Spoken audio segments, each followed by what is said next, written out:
এই 10 প্রকার নারীকে আল্লাহ তাআলা ভালোবাসেন। নাম্বার 1, যে নারী পদ্মাশীল। নাম্বার 2, যে নারী ধৈর্যশীল। নাম্বার 3, যে নারী ক্ষমাশীল।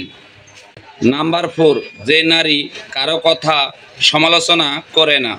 নাম্বার 5, যে নারী ঘন ঘন তওবা করে।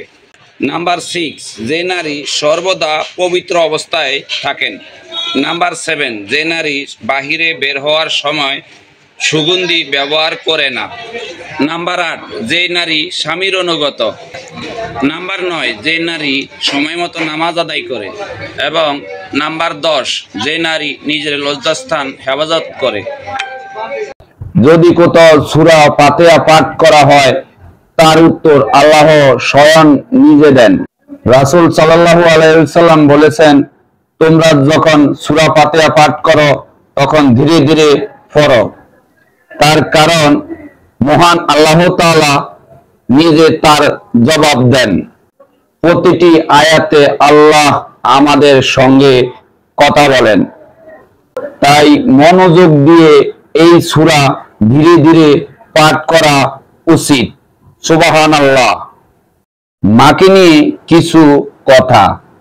যদি ভালো থাকতে চাও তবে বেশি করে মায়ের সেবা করো। যদি বিপদ মুক্ত থাকতে চাও যেখানেই যাও মাকে বলে যাও। যদি কোনো জিনিসকে ভয় পাও তাহলে মাকে খুলে বলো। যদি তোমার মন খারাপ থাকে তাহলে মায়ের কাছে যাও। যদি তোমার অস্থির মনে হয় মায়ের আসলে মুখ মুছে নাও। যদি তুমি পরকালে ভালো থাকতে চাও তাহলে মায়ের কথা অবশ্যই শোনো। আমাদের রাসূল সাল্লাল্লাহু আলাইহি ওয়াসাল্লাম বলেছেন, যে ব্যক্তি 3 বার আল্লাহুম্মা ইন্নী আসালুকাল জান্নাতা ওয়া আউযুবিকা মিনান নার বলবে, জান্নাত নিজেই বলবে, হে আল্লাহ, ওই ব্যক্তিকে জান্নাতে প্রবেশ করতে দিন। সুবহানাল্লাহ। দয়া করে দোয়াটি 3 জন ব্যক্তিকে জানিয়ে দিন। যে জানে না সে একবার হলো জীবনে দোয়াটি পড়ে নিন। আমি আল্লাহকে বলছিলাম, আমি এই দুনিয়া দেখতে ক্লান্ত হয়ে গেছি। আমি এখানে থাকতে ঘৃণা করি। আল্লাহ